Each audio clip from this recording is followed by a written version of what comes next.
நடிக்கும் போது வராத ஜோசப்பு, அரசியல் வரும்போது ஜோசப்பு இப்படி சப்பு அப்படின்னு இடுக்கிலே வச்சு இடுப்பு மேலே உதைக்கிறாங்க நம்ம இரட்டு ரூம் முரட்டு குத்து ராணிய சக்காலத்தி சாமான. கரெக்டா இல்லையா? என்ன மேட்ச் என்ன டீம்னே தெரியாம ஏட்டி ஏகாமற மாதிரி பேசுறதுனால எக்கு தப்பா பக்குலி அக்கிலி குத்துறானுங்கன்றது நமக்கு 2 நாளா தெரியும். 2 நாள் இல்ல, நேத்துல இருந்து தெரியும்.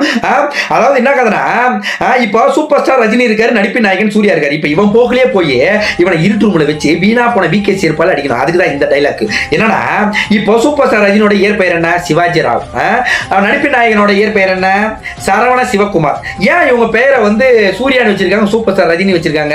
அதாவது அவங்களோட சூழ்நிலைகள் மாத்துது. சூப்பர் ஸ்டார் ரஜினிக்கு கே பாலச்சந்தர் அப்படின்னு டைரக்டர் தான் சூப்பர் ஸ்டார் ரஜினிகாந்த் வச்சார் பேரு. ஆனா அவரோட உண்மையான பெயர் சிவாஜி ராவ். கரெக்டா இல்லையா? சூர்யாவுக்கும் அதே மாதிரி அவரோட பெயர் என்னது? சரவண சிவகுமார். ஆனா அவர் பேர் வந்து ஒரு கேட்சியா இருக்கட்டும் சூர்யான்னு வச்சாங்க. கரெக்டா இல்லையா? ஆனா விஜய்க்கு வந்து விஜய் தான் பேரு, பின்னாடி ஜோசப் விஜய். எஸ் சந்திரசேகர், அதாவது அவங்களோட கிறிஸ்துவ குடும்பன்றதுனால ஜோசப் விஜய் அப்படின்னு இருக்கு. சோ ஒரு சினிமான்றது என்ன, அவங்க வந்து நடனத்திலையும் சரி ஆடல் பாடல் எல்லாத்திலையும் சரி அவங்க பேர்ல இருந்து எல்லாமே வந்து கேட்சியா இருக்கணும், கவர்ச்சியா இருக்கணும்ன்றதுக்காக தான் இதெல்லாம் வந்து சூப்பர் ஸ்டார் ரஜினியே வந்து அப்படி மாத்திருக்காரு. கரெக்டா இல்லையா? சிவாஜி ராவ் சூப்பர் ஸ்டார் ரஜினியா மாத்திருக்காங்க.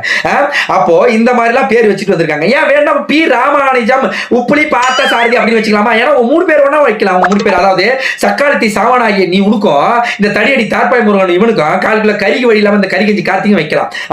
பி ராமானுஜம் உப்புளி பார்த்த சாரதி நாங்க உக்காந்து ஒரு இடத்துல உட்காந்து 1 ரூபாய் பிச்சை எடுக்காம நான் வரவே மாட்டேன்டா.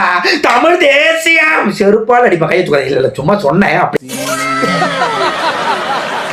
அதாவது கூச்சமே இல்லாம என்ன மேட்ச் என்ன டீம்னே தெரியாம வந்து பேசுறது அப்படிதானே? அதாவது ஆதார் கார்டுல அவங்களுடைய பெயர் இயற்பெயரை தான் கொடுத்தாகணும். அவர் எவ்வளவு பெரிய சூப்பர் ஸ்டார் ரஜினிகாந்தா இருந்தாலும் அதாவது சிவாஜி ராவ் அப்படின்ற பெயர் தான் இருக்கும். ஏன்னா அதை அரசால் அங்கீகரிக்கப்பட்ட உன்னுடைய அடையாளம். கரெக்டா இல்லையா?